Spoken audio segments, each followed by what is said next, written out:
Hello everyone, welcome back to Saviruchi ಅಡುಗೆ ಮನೆ. ಹಲಸಂದಿ ಕಾಳಿನ ಪಲ್ಯ ಮಾಡೋದು ಹೇಗಂತ ನೋಡೋಣ. ಇವತ್ತು ಒಣಗಿರೋ ಕಾಳನ್ನು ಕೂಡ ಉಪಯೋಗಿಸ್ಕೊಂಡು ಮಾಡ್ತಾರೆ, ಹಸಿ ಕಾಯಿ ಇದ್ದಾಗ ಅದನ್ನು ಕೂಡ ತೆಗೆದುಬಿಟ್ಟು ಕಾಳನ್ನು ಉಪಯೋಗಿಸಿ ಮಾಡ್ತಾರೆ. ಇವತ್ತು ನಾನು ಹಸಿ ಕಾಯಿನ ಉಪಯೋಗಿಸಿ ಮಾಡ್ತಾಯಿದ್ದೀನಿ. ಒಣಕಾಳಿದ್ರೆ 5ರಿಂದ 6 ಗಂಟೆ ಅಥವಾ ರಾತ್ರಿ ಇಡೀ ನೆನೆಸಿಟ್ಟು ಕೂಡ ಮಾಡಬಹುದು. ಪಾತ್ರೆಯಲ್ಲಿ ನೀರು ಹಾಕಿ ಬೇಯಿಸ್ಕೊಳ್ತಾ ಇದ್ದೀನಿ. ಕುಕ್ಕರಲ್ಲಿ ಕೂಡ ಬೇಯಿಸ್ಕೊಳ್ಬೋದು, 1-2 ವಿಷಿಲ್ಲು. ಮೆತ್ತಗಾಗಿಬಿಡಬಹುದು ಅಂತ ನಾನು ಪಾತ್ರೆಯಲ್ಲೇ ಬೇಯಿಸ್ಕೊಳ್ತಾ ಇದ್ದೀನಿ. ಉಪ್ಪು ಕೂಡ ಹಾಕ್ಕೊಂಡೆ ನೋಡಿ. ಉಪ್ಪು ಹಾಕೋದ್ರಿಂದ ಹಲಸಂದಿ ಕಾಳು ಚೆನ್ನಾಗಿ ರುಚಿಯಾಗಿ ಬೇಯುತ್ತೆ. ಟೊಮೆಟೊ ಮತ್ತು ಈರುಳ್ಳಿನ ಹೆಚ್ಚಿಟ್ಕೊಳ್ಬೇಕಾಗುತ್ತೆ. ಒಂದು ಅರ್ಧ ಈರುಳ್ಳಿನ ಒಗ್ಗರಣೆಯಲ್ಲಿ ಸೇರಿಸ್ಕೊಳ್ಳೋಕ್ಕೋಸ್ಕರ ಬಳಸ್ತಾ ಇದ್ದೀನಿ.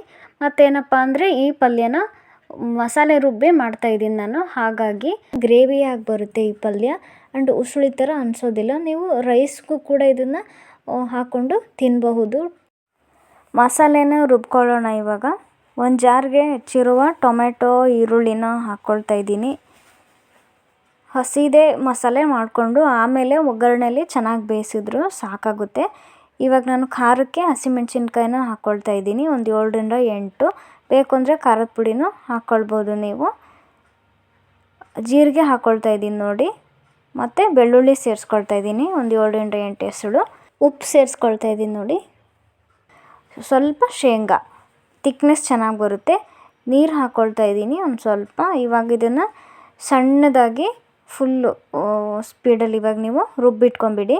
ಇಷ್ಟು ಚೆನ್ನಾಗಿ ಬಂದರೆ ಸಾಕು. ಕಾಳು ನೋಡಿ ಎಷ್ಟು ಚೆನ್ನಾಗಿ ಬೆಂದಿದೆ. ಕುಕ್ಕರಲ್ಲಿ ಬೇಯಿಸೋದೇ ಬೇಡ, ಇಷ್ಟು ಚೆನ್ನಾಗಿ ಕಾಳಂತೂ ಬೆಂದಿದೆ. ಇವಾಗ ಒಗ್ಗರಣೆ ಶುರು ಮಾಡೋಣ.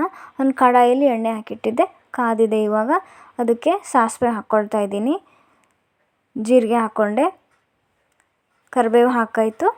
ಇವಾಗ ಹೆಚ್ಚಿಟ್ಕೊಂಡಿರೋ ಈರುಳ್ಳಿನ ಸ್ವಲ್ಪ ಇಲ್ಲಿ ಹಾಕ್ತಾಯಿದ್ದೀನಿ. ಮಸಾಲೆಗೆ ಒಂದು ಸ್ವಲ್ಪ ಹಾಕಿದ್ದೆ. ರುಬ್ಬಿರೋ ಮಸಾಲೆ ಸೇರಿಸ್ಕೊಳ್ತಾ ಇದ್ದೀನಿ ನೋಡಿ. ಇವಾಗ ಇದಕ್ಕೆ ಬೆಂದಿರೋ ಕಾಳುಗಳನ್ನು ಕೂಡ ನಾವು ಸೇರಿಸ್ಕೊಂಬಿಡೋಣ. ಹೀಗೆ ಅಷ್ಟು ಕಾಳನ್ನು ನೀರು ಬಸ್ತು. ಆ ಬೆಂದಿರೋ ನೀರು ಇರುತ್ತಲ್ವ ಅದನ್ನು ಹಾಕಬಾರ್ದು, ಅದರಲ್ಲಿ ಉಪ್ಪಿನ ಅಂಶ ಇರುತ್ತೆ. ಹಾಗಾಗಿ ಬೆಂದಿರೋ ಕಾಳುಗಳನ್ನು ಮಾತ್ರ ಸೇರಿಸ್ಕೊಬೇಕು. ಎಲ್ಲ ಬೆಂದಿರೋ ಕಾಳುಗಳನ್ನು ಸೇರಿಸ್ಕೊಂಡಾದ್ಮೇಲೆ ಮಸಾಲೆನಲ್ಲಿ ಕಾಳನ್ನು ಚೆನ್ನಾಗಿ ಮಿಕ್ಸ್ ಮಾಡಬೇಕಾಗುತ್ತೆ. ಆಮೇಲೆ ಹಸಿ ಅಂಶ ಹೋಗೋವರೆಗೂ ಕೂಡ ಹೈ ಫ್ಲೇಮಲ್ಲಿ ಬೇಯಿಸ್ಕೊಳ್ಬೇಕು. ಇವಾಗ ಮಸಾಲೆ ಪೌಡ್ರನ್ನ ಆ್ಯಡ್ ಮಾಡ್ತಾಯಿದ್ದೀನಿ ನೋಡಿ. ಯಾರೆಲ್ಲ ಇನ್ನೂ ಸಬ್ಸ್ಕ್ರೈಬ್ ಮಾಡಿಲ್ವೋ ದಯವಿಟ್ಟು ಸಬ್ಸ್ಕ್ರೈಬ್ ಮಾಡಿ ನಮ್ಮ ಚಾನಲ್ನ. ಉಪ್ಪನ್ನು ಹಾಕೋದು ಬೇಡ, ಯಾಕಂದರೆ ಆಲ್ರೆಡಿ ಮಸಾಲೆ ರುಬ್ಬಬೇಕಾದ್ರೂ ಕೂಡ ನಾನು ಹಾಕಿದ್ದೆ, ಮತ್ತು ಕಾಳು ಬೇಯಬೇಕಾದ್ರೂ ಕೂಡ ಹಾಕಿದ್ದೆ. ಈಗ ಬೆಂದಾದ್ಮೇಲೆ ಒಂದ್ಸಲ ರುಚಿ ನೋಡಿ, ಬೇಕು ಅಂದರೆ ನೀವು ಸೇರಿಸ್ಕೊಳ್ಬಹುದು. ಇಷ್ಟು ಚೆನ್ನಾಗಿ ಕುದೀತಾ ಇದೆ. ಇವಾಗ ನಾನು ಒಂದು ತಟ್ಟೆ ಮುಚ್ಚಿಬಿಟ್ಟು 5ರಿಂದ 6 ನಿಮಿಷ ಬೇಯಿಸಿದರೆ ಸಾಕು. ಪಕ್ಕ ಸೂಪರಾಗಿ ಬರುತ್ತೆ. ಒಂದ್ಸಲ ಟ್ರೈ ಮಾಡಿ, ಹೇಗಿದೆ ಅಂತ ಕಮೆಂಟ್ ಮಾಡಿ, ಲೈಕ್ ಮಾಡಿ, ಶೇರ್ ಮಾಡಿ. ಸಬ್ಸ್ಕ್ರೈಬ್ ಮಾಡದೇ ಇರೋರೆಲ್ಲ ಸಬ್ಸ್ಕ್ರೈಬ್ ಮಾಡಿ. Thank you for watching.